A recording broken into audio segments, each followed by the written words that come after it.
Just move closer. Alright. Hi guys, it's Sunday,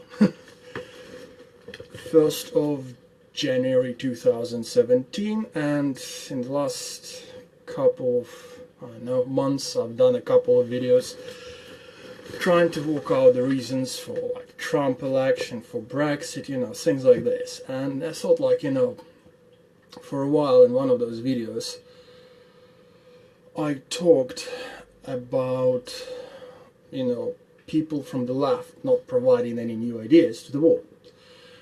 And today, as the start of the new year, I thought, you know what, I want to do something new. I want to move to some new ideas, get some new ideas across. Obviously, if people want to ask me any questions, I'll be happy to answer them. I already see a couple of people watching me. Thanks, guys. Makes me feel better. And, to start on these ideas, obviously wanted to address one little thing. Overall, when we talk about people from the left, from the right, everybody says that, look, if you're socialist, you hate capitalism. You can't be, you're against, freedom of earning money, you're against this, you want a big state, you want all this. And then people from the right, they say, well, from the left say, well, no, if you're a capitalist, you hate socialism, you are not supposed to, you don't want to help people and all of this. And I went like, well, actually, that's not quite true, it can't, a good socialist and a good capitalist understand that one cannot live without the other. We need to have the education to help the capitalism to grow, and the education is quite well served by having the support of the society, because education is a pretty expensive thing, and obviously there should be some terms of how we get people to compete in the education to get better, but it's a different story. There is there is a medicine, it doesn't matter how great a medical insurance you have, but if your insurance company only has contracts with 3 hospitals and the other 4 hospitals in the city don't want to take you, and you die on the way to the one you have insurance with, probably doesn't help. So there are both checks and balances, so one cannot live without the other. But overall the talk is, we have all these problems, and there's only 2 ways of seems to be only 2 ways of solving them, which is like, one way, let's close the borders, get people out, don't anyone in unless they're really helpful for our society. And the other way seems to be like, okay, let's not change anything and just let everybody into whichever good country we're in. So if we're in UK, just bring all the people to UK. If somebody's in US, they say, oh, just let people come in, we don't care, we're just gonna take care about all of them magically. And overall, for years I was thinking that it's a bit of a crazy kind of approach. It just didn't ring right to me, But I thought, look, what, I come from Eastern Europe, so I obviously had an experience of communism a little bit. And the overall upbringing was like, look, just keep your mouth shut, fit in, don't provide any ideas. There's lots of clever people who can decide it for you, which seems to be much of a mantra these days. They say, wow, if Trump has won, it's like, it's so bad. Or if like these guys, we got Brexit, it's so bad. It's like, well, we might disagree with a few things in Brexit or with the Trump winning, but you know what? Fuck him. Fuck Trump, fuck Brexit. Let's not give a shit about that. Let's concentrate on things that we can do, things that we can take in our power, in our hands, and things that we can demand from Trump, from Theresa May, or whatever the fuck her name is, or whoever comes after her after she gets fired. Let's see at the things that we can achieve, let's look forward to that. Let's find some new ideas, the ideas that can connect everybody. Whether you're for Brexit or whether you're for staying part of Europe, whether you are for Hillary Clinton or whether you're for Trump, there are some ideas which can be universal. And in this case, I think there is one idea which we should make in 2017, because I think this idea brings more hope than anything I've heard so far. And I had this idea for a while, and it kind of sounded along with people that saying, look, you can't move the production, we have to stop companies from moving the production into other countries because they just you abusing cheap labor and they destroying the local markets, so it's neither here nor there. Let's stop the open market access. Let's just, put in the kind of border controls. Let's stop the movement of people. Let's do all this. I was like, well, this doesn't work. But obviously the way you're saying it, just, the protectionism has been around for more than 100 years, and overall we looked at this and we went like, wait a minute, it's not working. It's not getting us where we want to go because the markets are just becoming too small, especially for the big companies, So the other approach was obviously, just open all the borders, let everybody come in and let everybody compete on, like, let's get the companies to move their production to where the labor is the cheapest. Again, it doesn't work. All it does is truly just destroys the local markets, and it means that overall people become poorer. While, there's a few rich people that do make a lot of money. Now, there is a little fact which I would like to mention. At this point of time, more than 30%, more than a third of all the income in the world, probably closer to like 40%, probably above, goes to only to less than 10% of the population. Now, it's still the case. It's been the case in 2008. It's still the case now. And you go like, okay, what's so bad about it? Well, let me just point out a little fact. The only time this situation was like this, the only time the world has depended as heavily on financial markets as well as it is now, was in 1929. Now, we all remember what happened in 1929. In 1929, we ended up with a huge collapsed economy, and this is what we're striving to. So how can we change that? What is the ideas that we can work on? What is it that we can build on? And I had this thought in my head for a while, but it's been until recently that I've read actually a book by one of the most influential capitalists in the world, and yet by one of the most known socialists in the world. The guy's name is Henry Ford. We probably all heard about him. He built the Ford company, he started building cars and made the company, which is apparently the only company from those days which still has not been called bankrupt. So the Ford company is the only car manufacturer that hasn't gone bankrupt. And in his book, in his autobiography, Ford actually talks about his attitude towards financial markets. And he says, well, actually, these are crazy, just having your economy depending on financial markets, or making them such a big part of your country economy is crazy, it's not right, I disagree with that. Well, obviously, we can see that in 1929 how it all ended. And then he said one more thing, which really kind of set in my mind, and I went like, wow, if this guy is agreeing with what I'm thinking, then I'm probably on the right track. And what he said is, I would never move any of my production, any of my companies to a different company, to a different area, based on the cost of labor. So he would say that he would never move anything in his companies to a new area just to make the production cheaper, just to get a cheaper labor. And he continues on to say that if you do this, what you're doing is that you are destroying your local markets. You're destroying, because obviously as you give in proper wage to people around in your factories, around your production, the money goes around, and it means that more people become your potential customers. Right? Why should we pay attention to this? Because it seems to me that, for the last 40, 50 years, this has not been put in the eye of the economists at all, whatsoever. all the economists seem to think that, look, cheap labor is great. You make so much money, you get the CEO to pay, like, to get 20 million in wages, and it's great.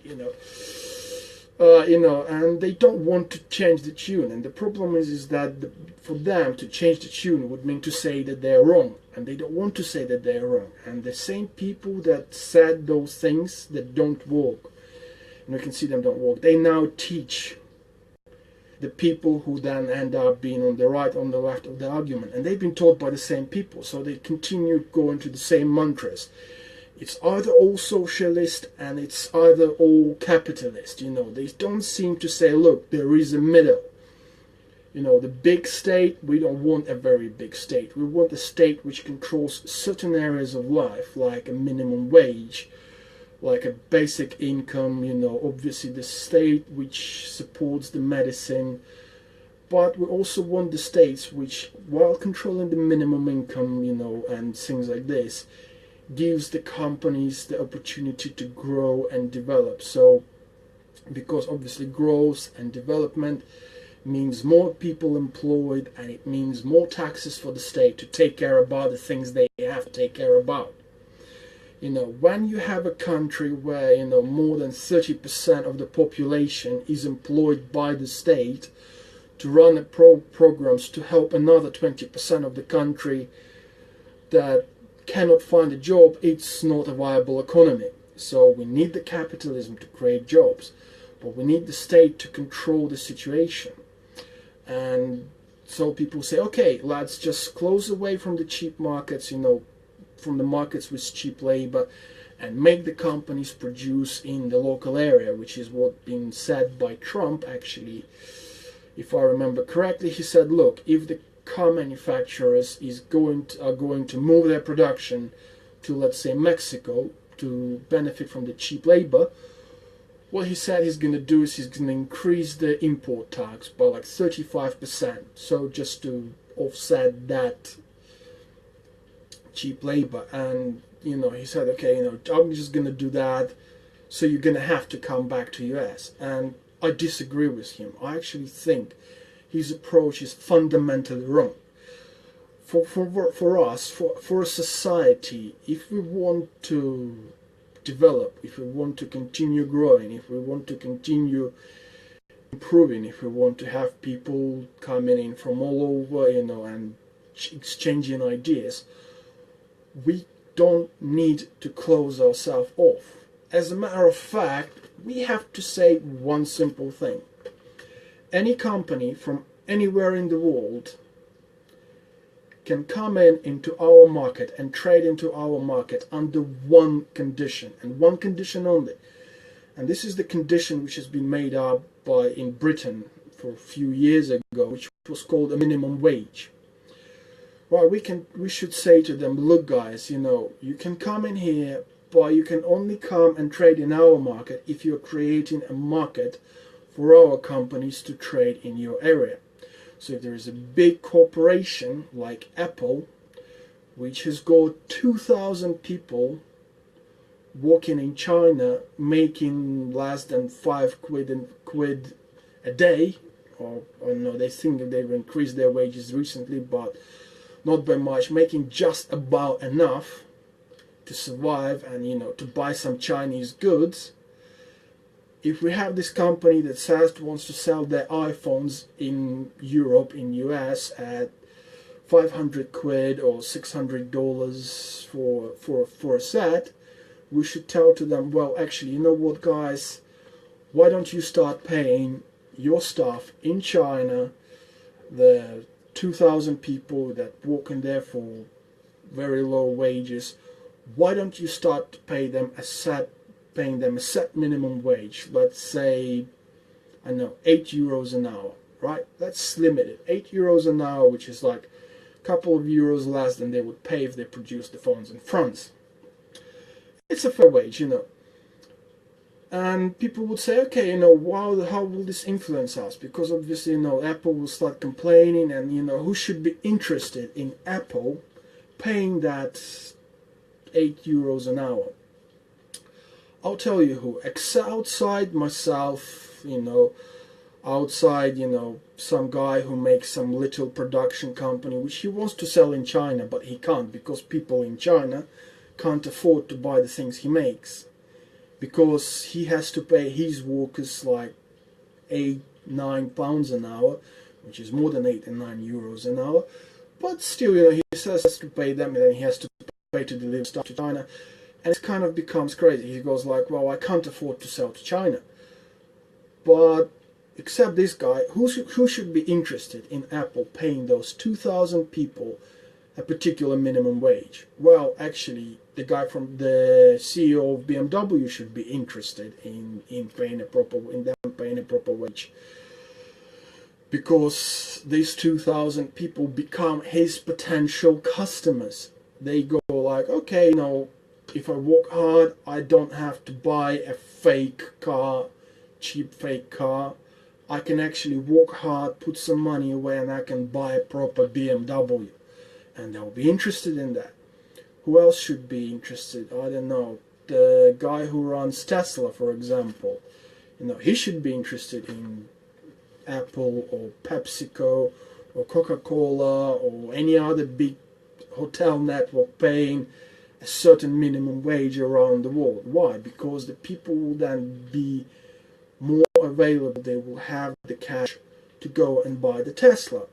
So if he's interested, who else is interested? Well, everybody who works in the Tesla company, everybody who works in the BMW company, anybody who makes anything in UK, if you're even making chairs, and you probably never sold outside the local market, should be interested in the Chinese people, or let's say Ukrainian people where I'm from, or let's say Russian people, which have got a few international companies still working in Russia, or let's say African people, or Turkish guys, which many of them work in the international hotel chains, making that minimum wage and being able to afford to buy the goods which are produced in Europe, which are produced in US, to be able to invest into their own future, to be able to start their own companies, the companies which will hire more local people.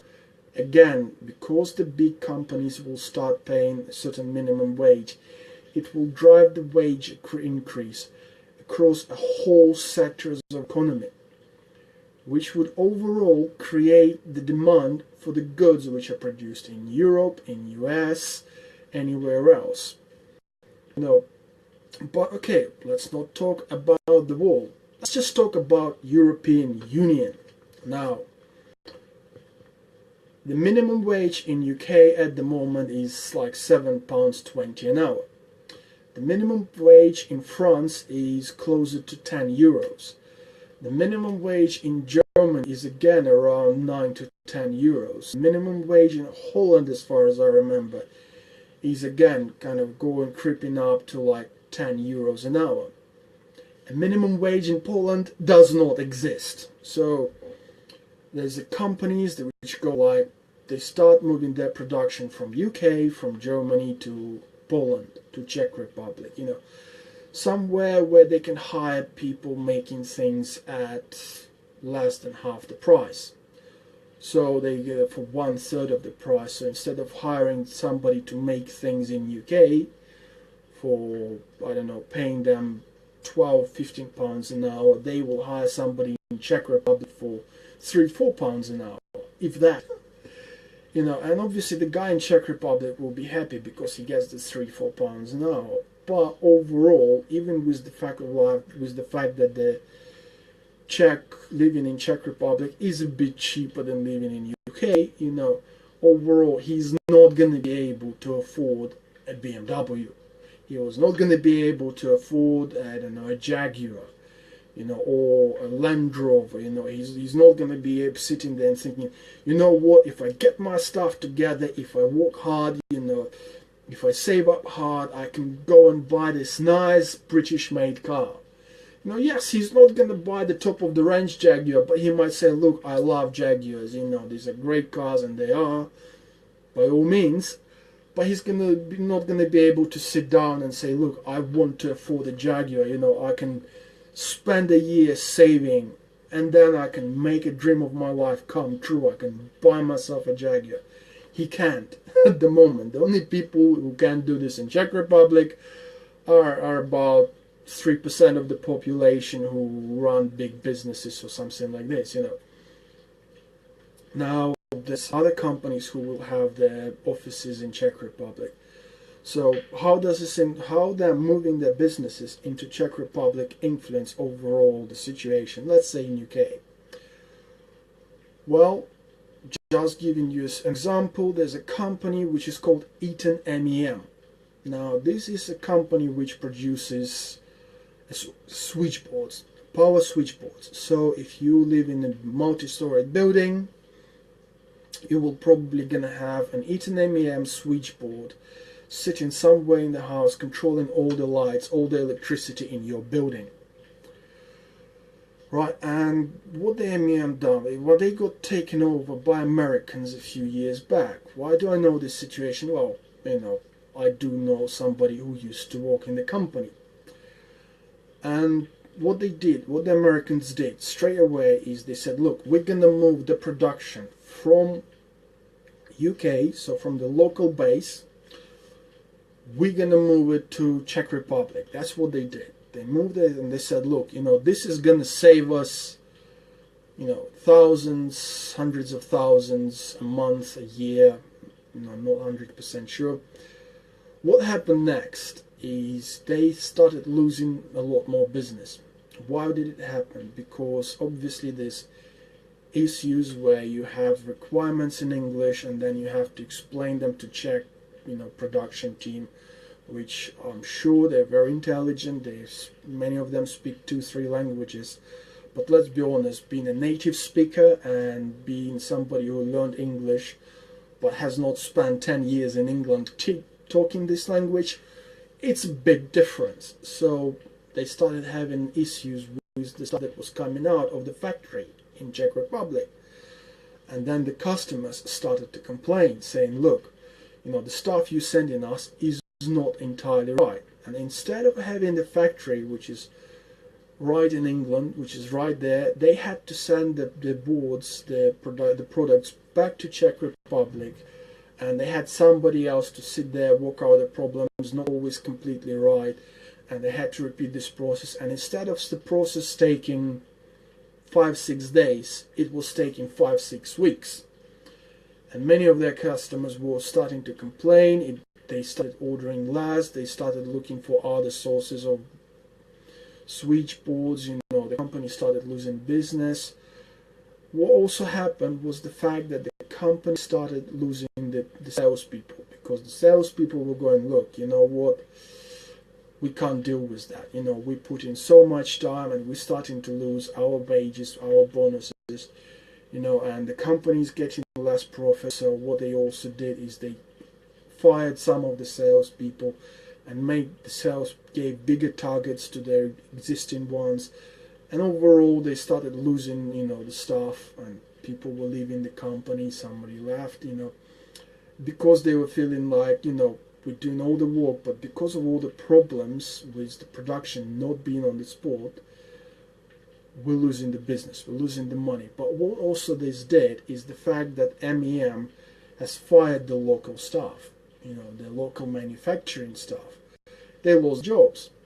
So overall, the company has lost business.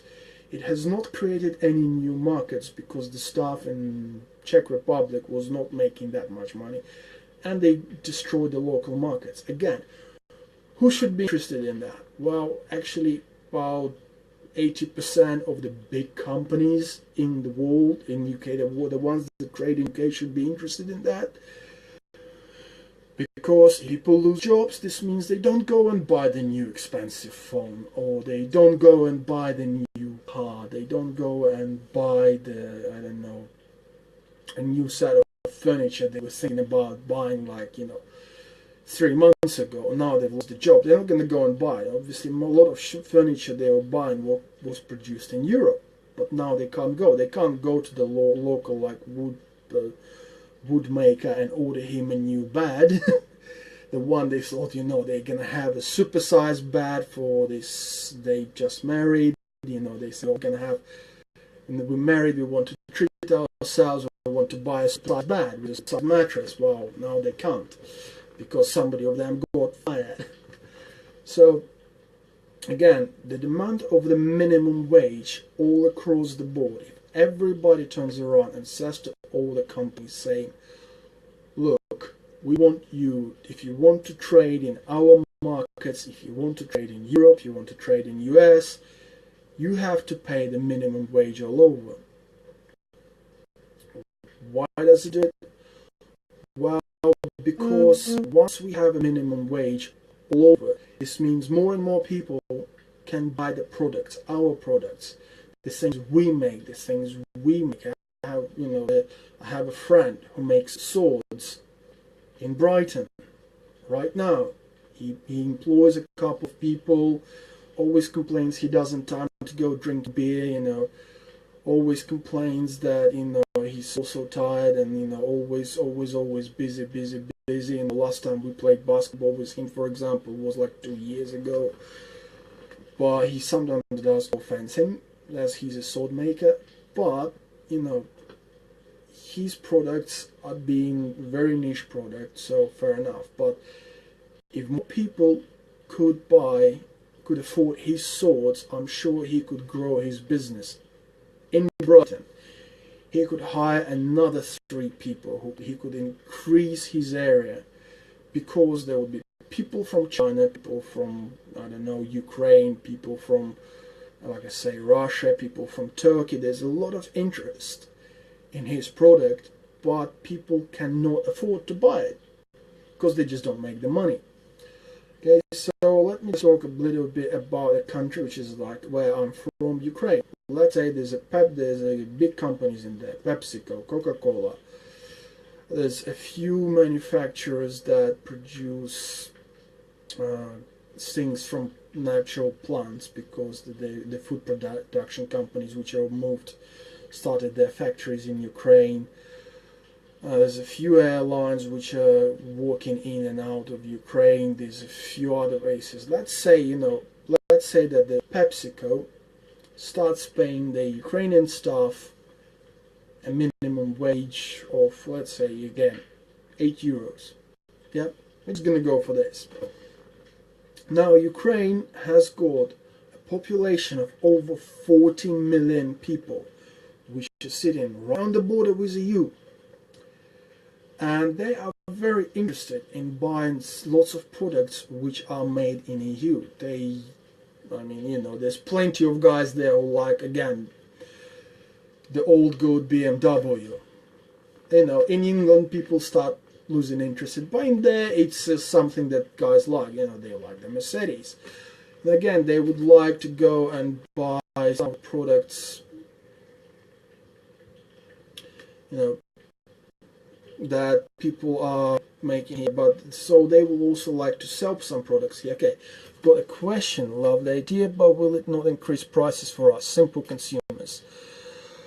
Again, the production, if you look at the cost of producing goods overall, let's take at iPhone for example. The people that work in the factory, the 2,000 people that work in the factories making iPhones, the cost of their labor is around 3%, if that, probably less, of the cost of iPhone. Okay, so if a company if Apple, just to give you an example, that Apple has actually paid their CEO and the rest of their board in 2015, I actually just looked it up recently, they've paid their board over $100 million. Just think about it, over $100 million they've paid to their board. Now, if they've docked their board 5 weeks pay, because over $100 million, it works out at roughly $2 million a week. Now, if you docked those guys a pay of 5 weeks, they would have been able to pay that staff the staff they have in China, at a rate of around $20,000 a year. So all of a sudden you have 20,000 people who get paid $20,000 a year instead of being paid $5,000 a year. How much can those people afford? How much of that money would go around the local area, giving other people more access, more money, so they will be able to go out and say, there's a push bike they make only in London. There is one. And I want this push bike. This push bike company already says that China is one of their biggest markets. Many people want those push bikes in China. But they couldn't afford that. But now they could say, we want that push bike and we can afford it. Before then, they couldn't. Now they can. So all of a sudden, these 2,000 people have enough disposable income to actually buy the push bikes. But the price of the phone would have not increased by much. Okay? Now here's a little other fact. One of the board members of Apple a year before, in 2014, has made around 70 million in 1 year. I mean, he was the biggest paid of them for that year in 2014.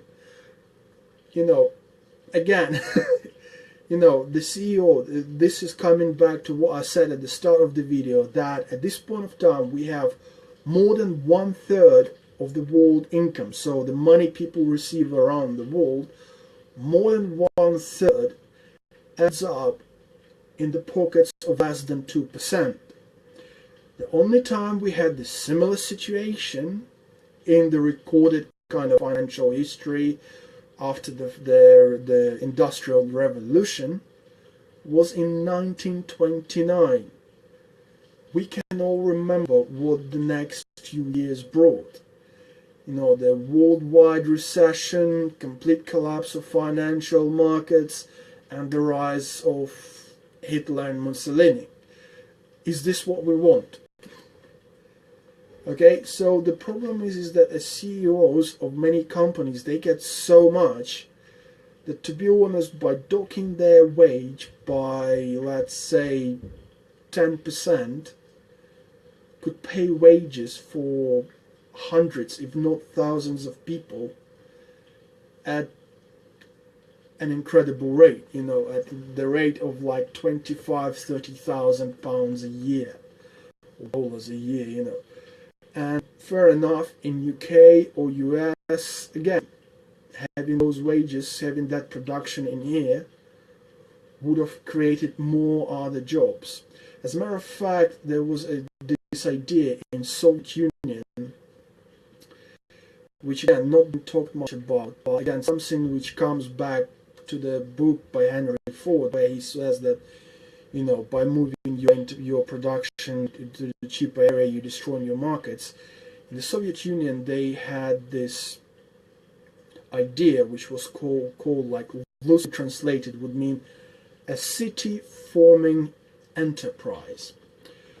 So this would mean that there will be one big factory or a plant, something that makes some things, Like in my hometown, the city was formed around shipbuilding and a little bit around the agricultural technology.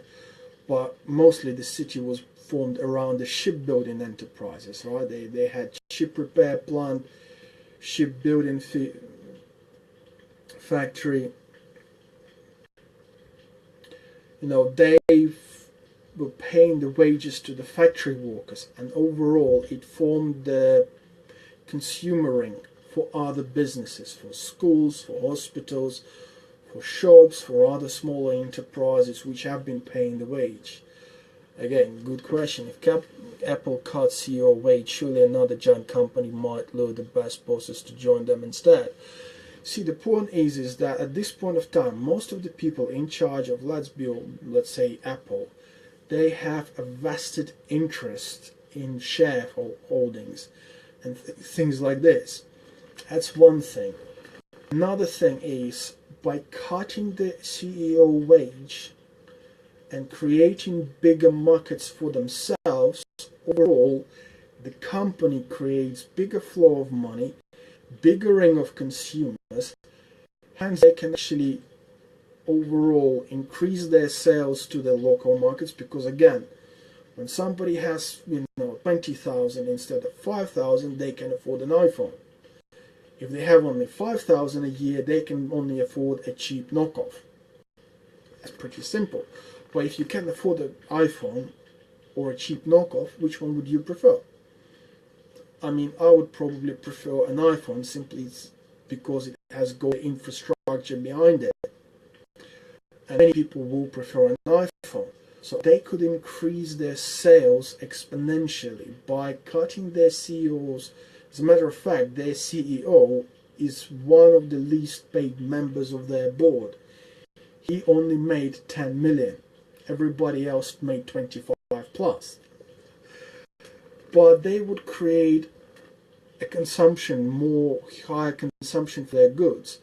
Again, if only Apple does it, it's hard. But if the companies get together and if people get together, start putting pressure on politicians and on other companies to do the same thing, this would mean that overall the company, the consumption would increase by so much that a year, 2 years later, that CEO's wage would actually go up.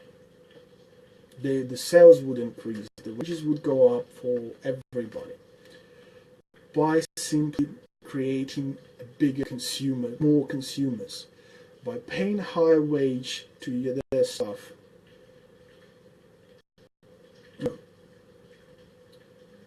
Again, by making more stuff, they obviously, get more sales. Let's take as an example, again, this is one of the things which is like speculating on property market. I think this is one of the things where we have to be a bit more socialist, because again, good question, but Lena is, people speculating on property market and things like this. Again, for most of the people, home, they buy their house to be their home. And I think there is a very good pressure where the government has to step in to start putting more pressure on people to stop making the houses and homes into the kind of money-making enterprise. Obviously, if you have a lot of money, then yes, you can invest into more properties. But like in England, the property is, becoming, it's like people invest into properties rather than into production, into businesses. The only way that people can invest and start investing into businesses is if they're confident that in case of their failure, they will still have a job that they will be able to, if they fail and they start again, they still have a job which pays them reasonable wage. People who have the confidence in their future, they will invest into production, into creating more businesses, more jobs. Overall, at this point of time, investing in the property seems like a safe bet, not creating any jobs, just, look, I have the money, buy a house, rent it out, because people are not confident in the future. They're not confident that if they start a business, will they be able to get a job and get paid, if they fail. They don't have the confidence in the future. And again, the confidence in the future starts by having people, having the customers. Again, one other issue that minimum wage will resolve is an immigration crisis. Again, some facts that I mentioned earlier, that people who live in Poland don't have a reasonable minimum wage are more inclined to come to UK, to France, to Germany, anywhere else, and then they drive the local prices of the local work price down, so you get less wage, but they also drive up the local rents.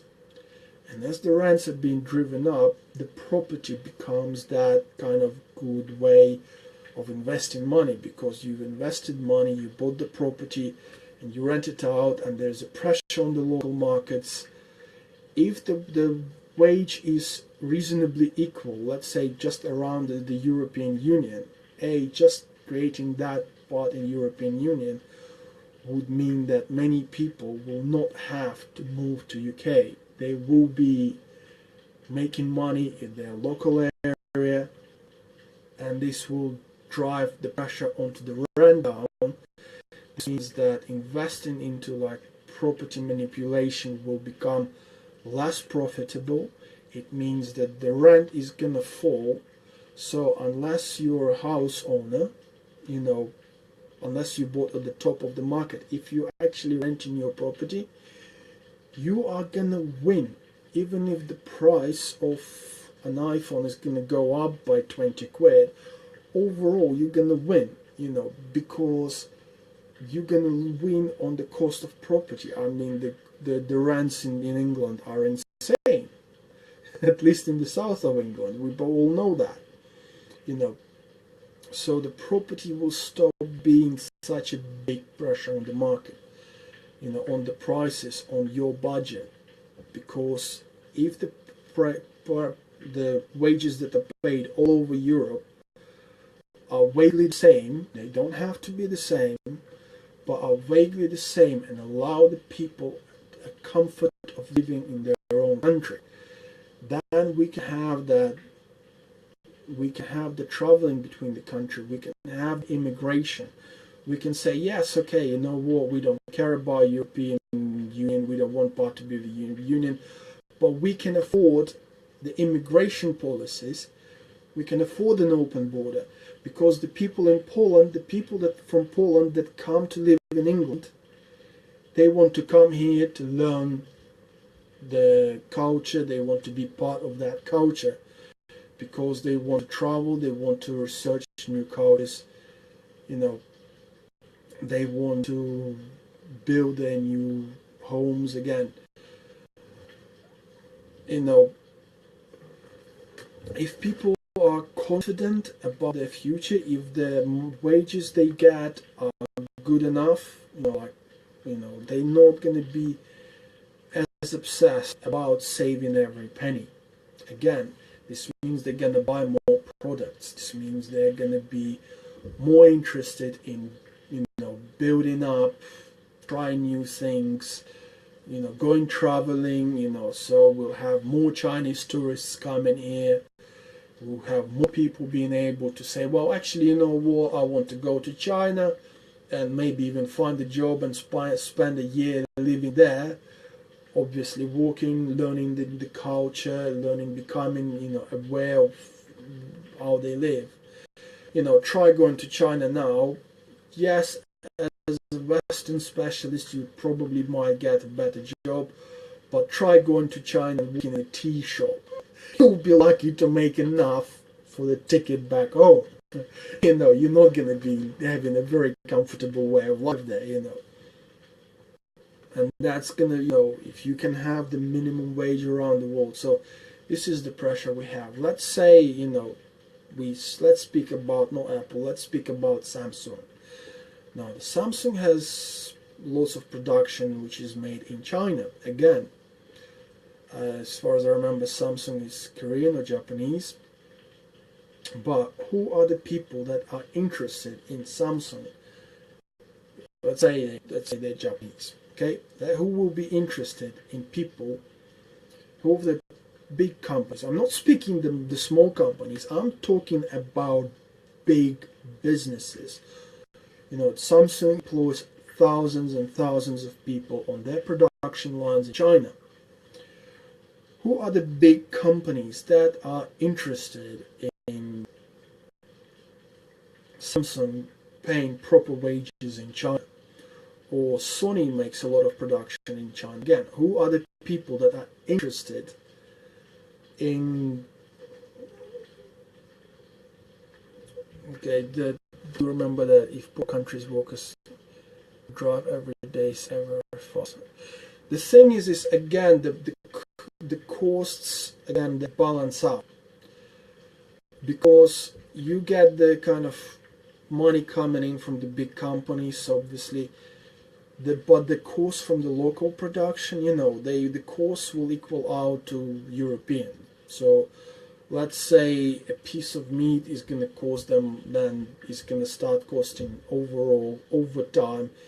Is their wages are going to catch up with the European ones, but the piece of meat is going to cost the same as it costs in Europe. Well, they can afford it then. Right now, let's talk about, again, give you an example. I'll give you an example of Ukraine, or let's say Lithuania, Latvia, Poland, 4 countries. I can say at the top of Bulgaria, right? In these countries, a lot of food products, for example, cost not far less than they do in Europe. A piece of meat in Europe, you can buy it for £4 a kilogram. In Ukraine, for example, it will cost £3 a kilogram, right? But the wage in Europe is of the average wage in UK, for example, which we know better, is around £27,000 a year. Minus tax, it works out around £20,000 a year, right? That you get cash money in your hands on the average wage. We're not speaking minimum wage, but even with the minimum wage, you still getting around £1,000. Obviously, with the rent being so expensive, you still end up having around £300 a month for food, for clothes, for everything. In Ukraine, the average wage is around £300 a month. Now, what you have to keep for yourself in UK, the minimum wage, is an average wage, probably even less than that. So it's probably around £250 actually. That's the wage people actually get a month in Ukraine. I had a friend from Italy which been telling me how they worked in a bar for €3 an hour. That's a lot less. They still have to pay very similar prices on food to us, but the cost of, the wages they were making were a lot less. So overall we can see that, look, by raising the prices, by raising the wages to the people that work for big corporations, it will not drive the cost of the food up, because actually many people who work in the agriculture in Ukraine, for example, as far as I know, are still reasonably well rewarded. And obviously the agriculture gets help from the government as well. So it's not that bad on that side. It's people who live in the small towns, in the bigger cities, people who don't have access to those kind of areas, that they still have to pay money for the food.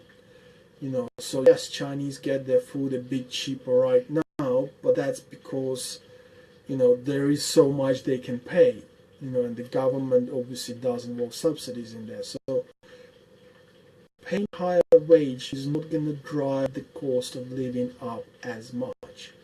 The cost of living is driven up by, too many people coming into one area to live. So there is not enough property to rent,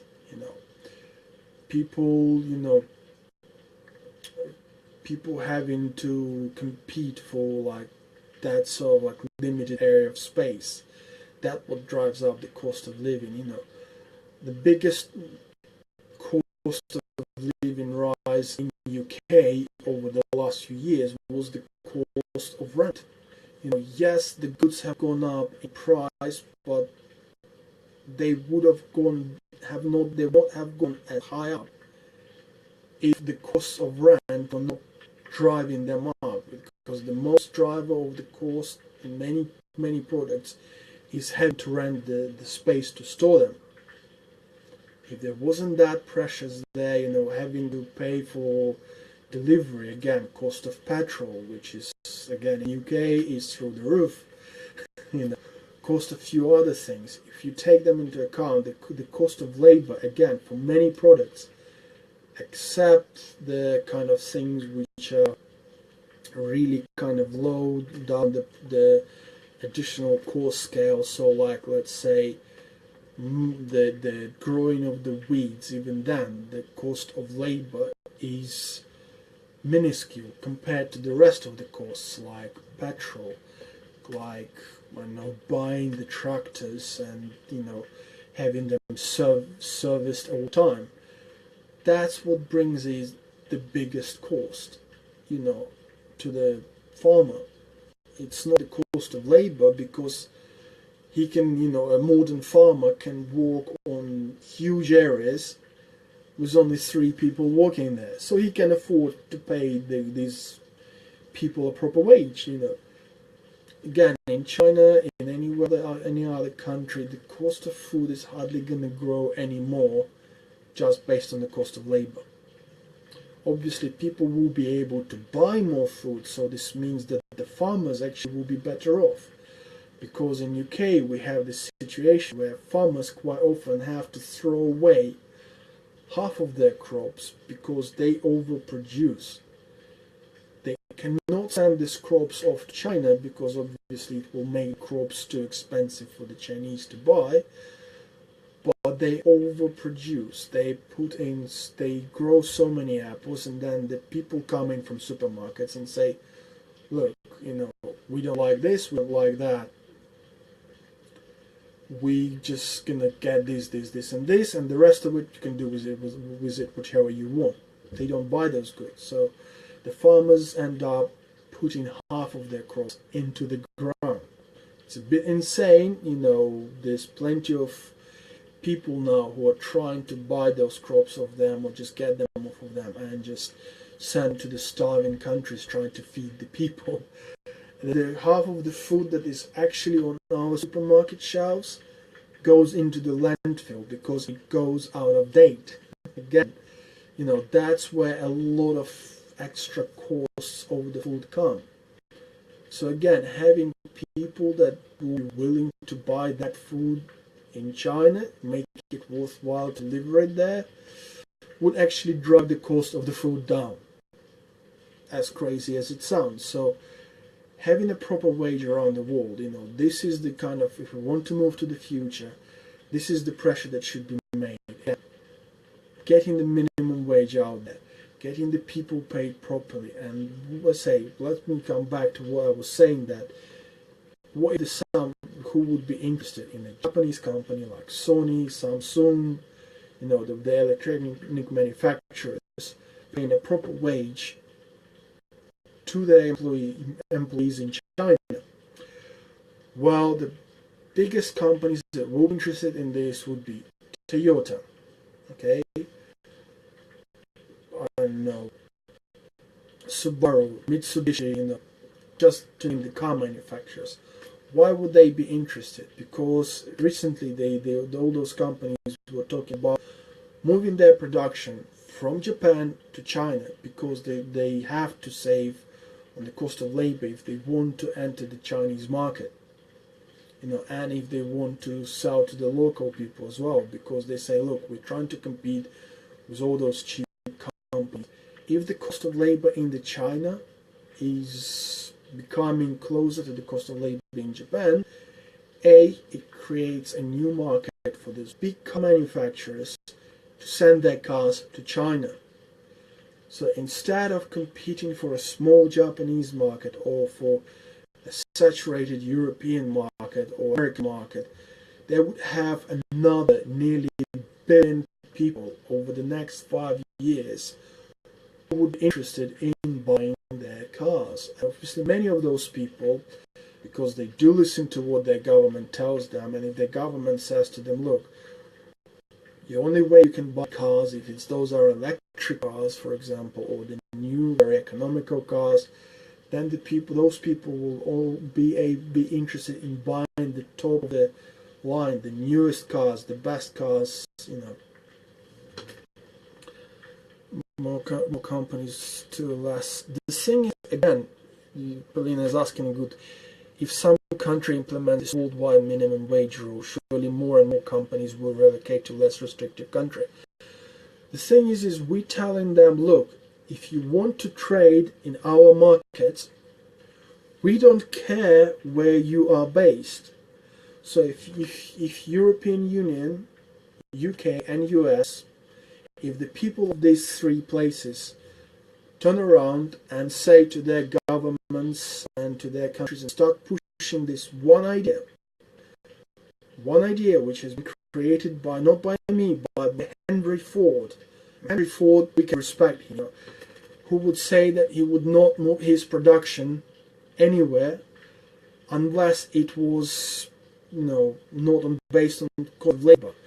Move that idea forward. And if countries say, look, you can produce your goods anywhere you want, but if you want to sell them here, you have to pay this minimum wage. If Apple wants to have access to American market, to UK market, to EU market, right? There's three major entities, three major places where people actually have the power to push on their politicians. We still do, despite the fact that many would wish us to believe that we don't, but we do. If people have that power and they say, look, you can make your iPhones in China, you can make it on Mars if you want it, if it makes you feel better, but you still have to pay your staff a minimum wage of universally agreed €8 an hour, then we don't care. You can come from anywhere in the world. As long as you create the market for other companies to come in there, as long as you don't destroy the local market while not building a new one, we don't mind. Just to give you an example, was a Beyonce that has done it, which she was selling her clothes at like 7, 8 or whatever 100 for a pair of shoes, which were produced somewhere where she was paying her workers £4 an hour, $4 a day. Okay, yes, she was making lots of profit, great, but the people that were working in her factory would not be able to buy the product they make.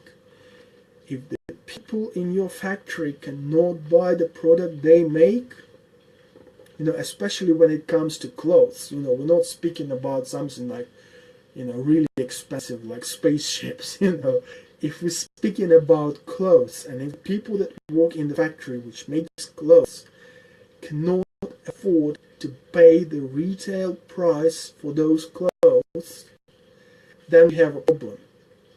Again, come back to the origin to what I said, that if we have that more than 30% of the world income goes to less than 10% of people, it's a bit of a problem. We need to resolve that problem, and the way to do it resolves a lot of other problems we have.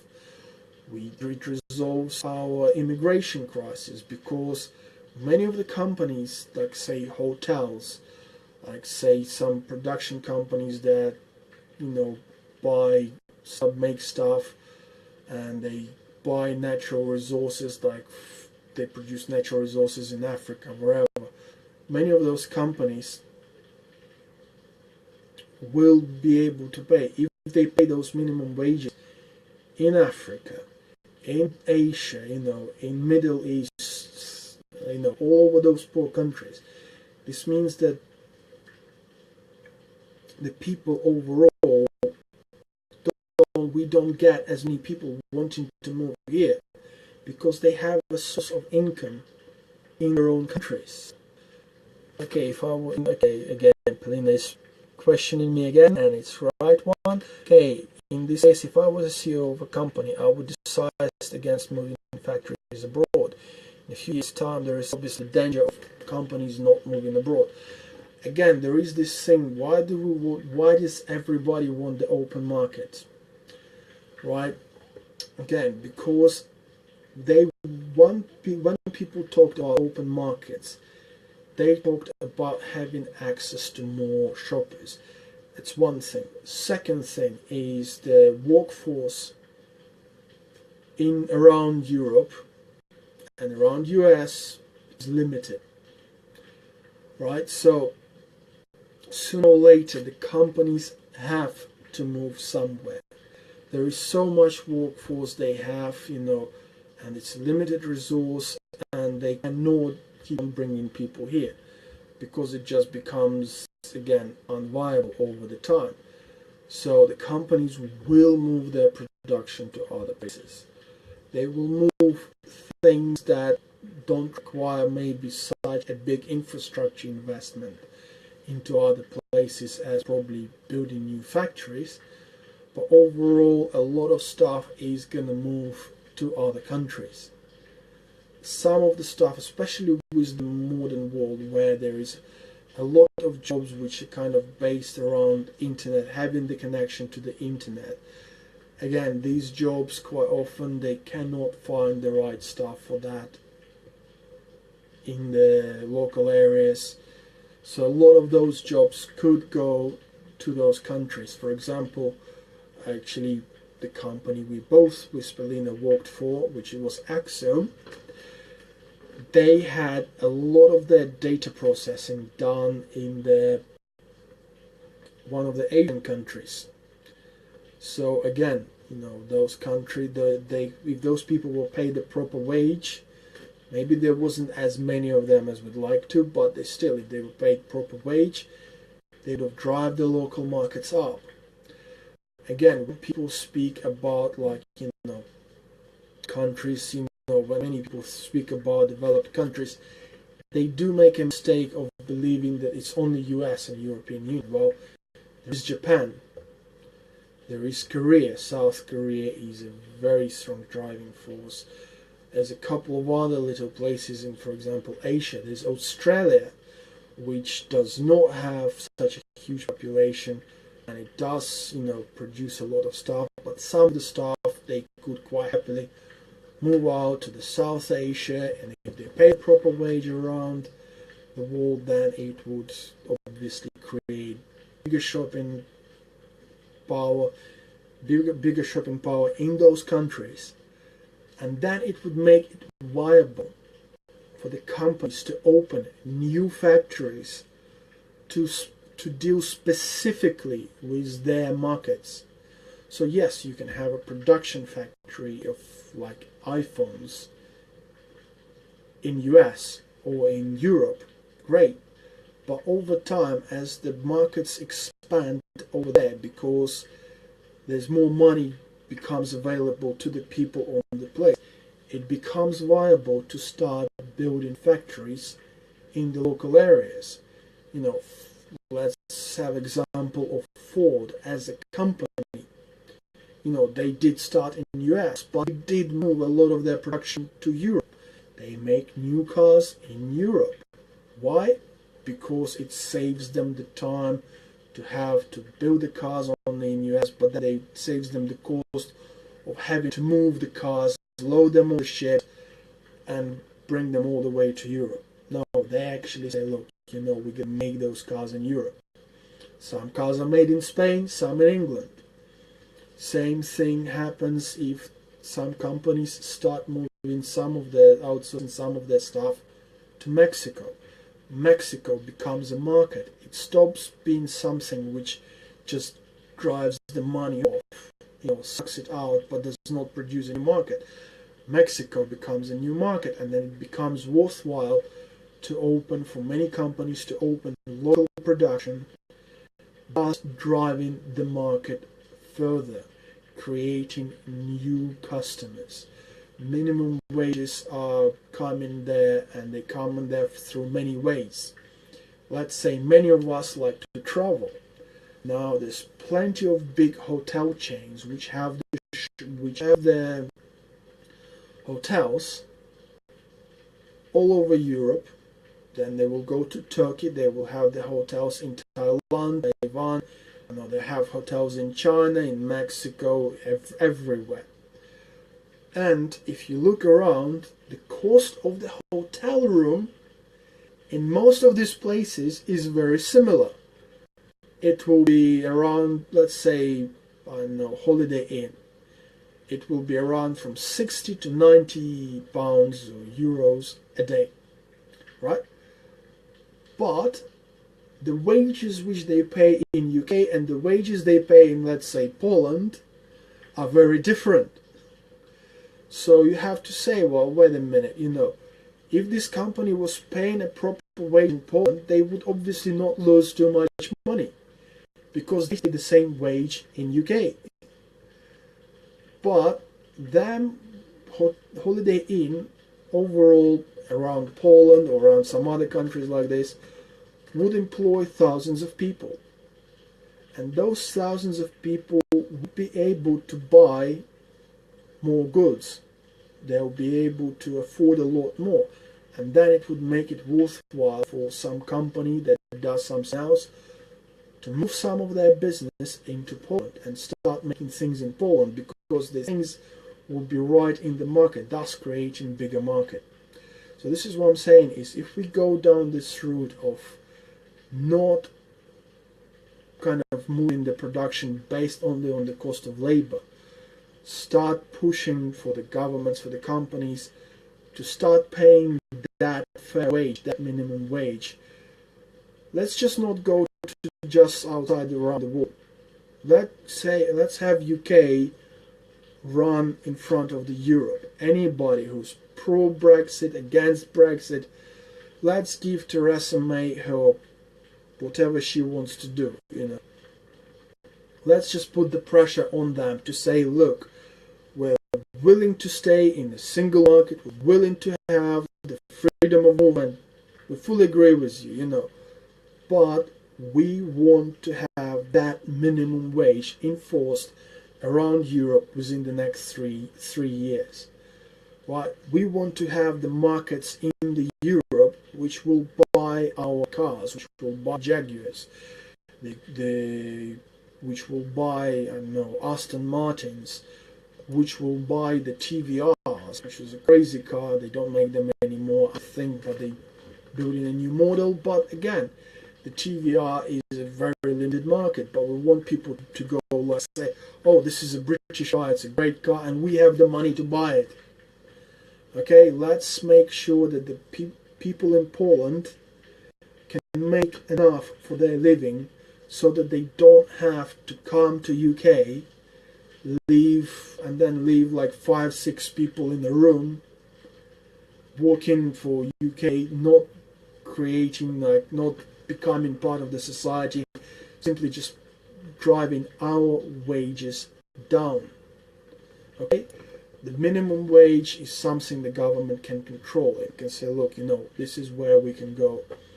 Whereas once they stay in Poland, once they're not forced to come to England, once they're not forced to come to France, Germany, you know, Belgium, other countries, once they're not forced to come to our countries as the drive to actually make a living, support their family, you know, pay for their kids' education.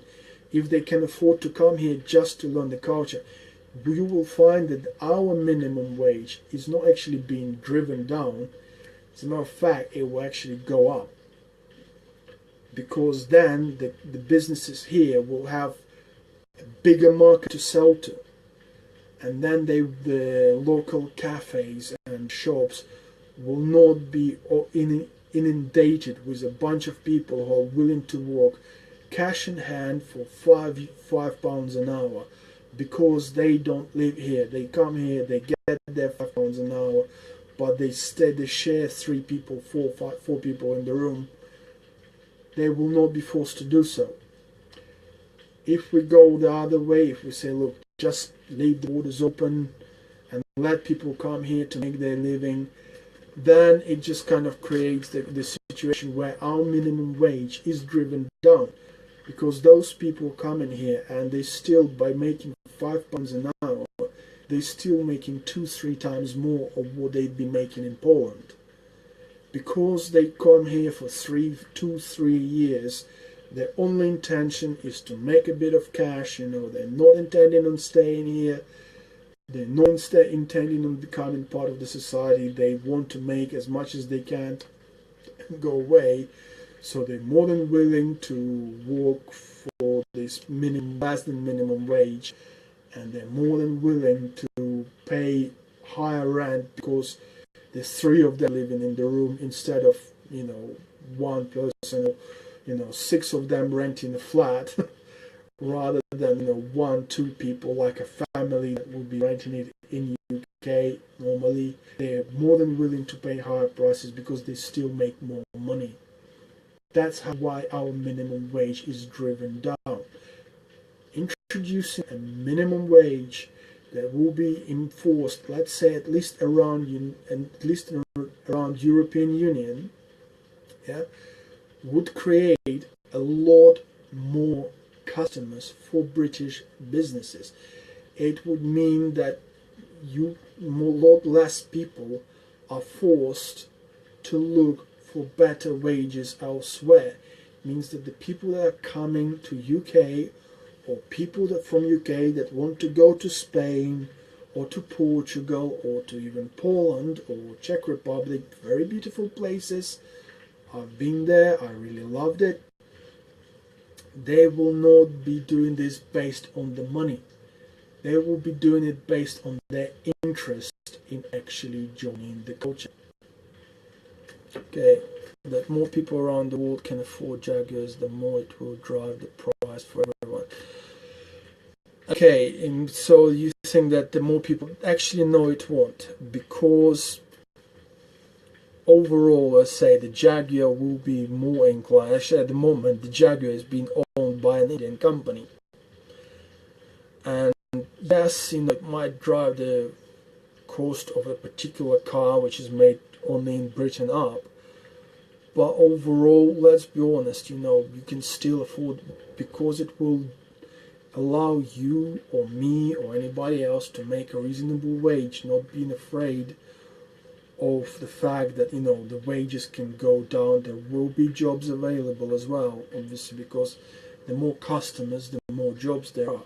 So all the Jaguar will do is, rather than raising the price over a certain threshold, because even now the Jaguar is not exactly the cheapest car on the block, they will hire more people and produce more cars, creating more jobs, giving more young guys who come out of school, come out of college.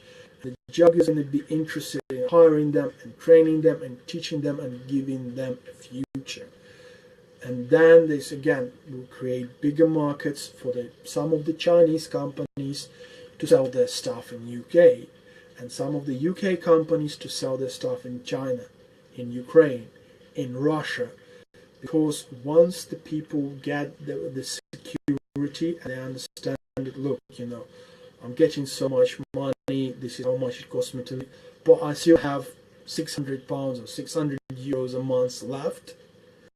I can buy some food, I can travel, I can go to UK. The thing is